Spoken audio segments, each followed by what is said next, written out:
कानपुर में railway track पर मिलती है एक लाश। उसके बाद खड़े होते हैं कई सवाल और फिर पुलिस की जांच में सामने आता है कि घर में है उसके परिवार के 2 सदस्यों की लाश।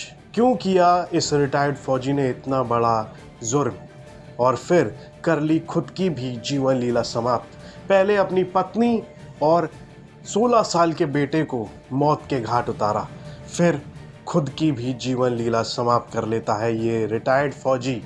कई सवाल हैं इस पूरे मामले में और उनके जवाब भी बेहद हिला देने वाले हैं। क्या है पूरा मामला, आपको विस्तार से बताएंगे। आप देख रहे हैं अपना कानपुर। कानपुर के सेन पश्चिम पारा थाना क्षेत्र के बखरिया गांव में सोमवार को रिटायर्ड फौजी चेतराम पासवान ने अपनी पत्नी सुनीता वर्मा और नाबालिग बेटे दीप की लाइसेंसी बंदूक से हत्या कर दी। वारदात को अंजाम देने के बाद चेतराम अपनी मोटरसाइकिल से कथोघर इमलीपुर रेलवे अंडरपास पहुंचा और मालगाड़ी के सामने जाकर अपनी जीवन लीला समाप्त कर ली। पुलिस को सुबह करीब 7:30 बजे रेलवे ट्रैक पर बॉडी मिली, जिसके बाद मृतक की शिनाख्त हुई। जब पुलिस उसके घर पहुंची तो वहां पत्नी और बेटे के खून से लथपथ शव बरामद हुए। रेलवे ट्रैक पर मिली लाश से खुला राज कि सोमवार सुबह पुलिस को सूचना मिली कि एक शख्स ने ट्रेन की पटरी पर आकर बड़ा कदम उठा लिया है। जेब में आधार कार्ड मिला और मोटरसाइकिल के कागज़ों से उस मृतक की पहचान चेतराम पासवान के रूप में हुई। पुलिस जब सूचना देने के लिए उस आधार कार्ड पर जो दर्ज पता था वहां पहुंची तो नज़ारा खौफनाक था।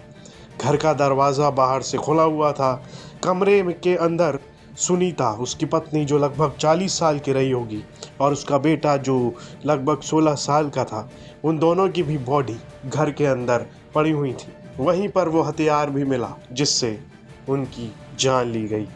ये वही हथियार था जिससे इतनी बड़ी वारदात को अंजाम दिया गया। चेतराम पासवान ने ये कदम क्यों उठाया, इसकी वजह पुलिस तलाश रही है, मामले की जांच कर रही है। क्या कुछ कहना है इस पूरे मामले पर पुलिस अधिकारी का, आइए आपको वो बताते हैं। पुलिस को सेंधपारा थाना क्षेत्र में सूचना मिली कि रेलवे ट्रैक पर एक शव मिला है, प्रतीत होता है। इस पर पुलिस टीम वहां पर पहुंची। उसकी शिनाख्त चेतराम जी के रूप में की गई।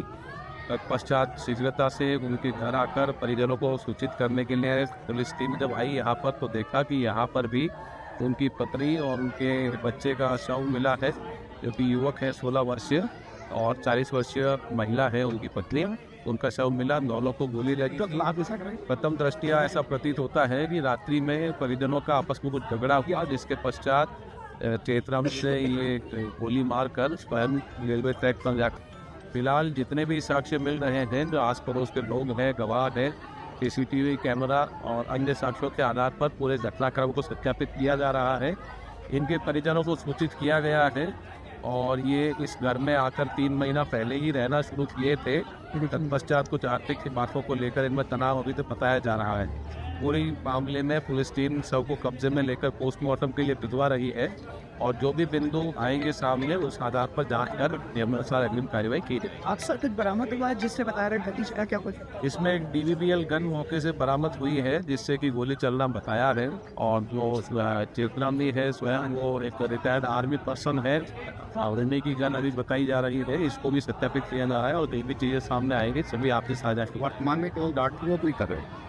जी हाँ, अभी के सिक्योरिटी गार्ड की नौकरी कर रहे थे और इनको पेंशन भी मिल रहा था और ये मकान इन्होंने अभी नया बनाया था, करीब 3 महीना पूर्व से यहाँ रहना शुरू है। अगर आइडिया बता रहे हैं आवाज़ विकास की वहाँ इसके पास से मिली थी और तब तक कैसे चल पाया कि तो वहाँ पर इसमें मोटरसाइकिल मिली थी। मोटरसाइकिल से शिनाख्त किया गया, नंबर के आधार पर परिजनों का पता किया गया, घर पता करके यहाँ आया।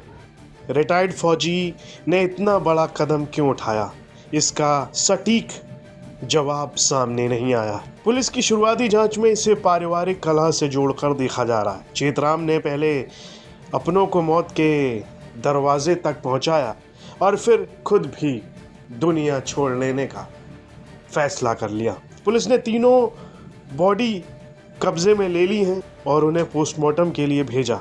गांव में इस घटना के बाद से मातम और दहशत का माहौल है। पुलिस इस मामले के पीछे का जो असली मकसद है और जो परिस्थितियां हैं उनकी गहराई से जांच कर रही है। ये खबर हमें कानपुर से हमारे सहयोगी सिमर चावला ने भेजी थी। इस पर आपकी क्या राय है, कमेंट बॉक्स में लिखकर हमें ज़रूर बताएं। यूपी से जुड़ी तमाम खबरें देखने के लिए आप देखते रहिए यूपी तक।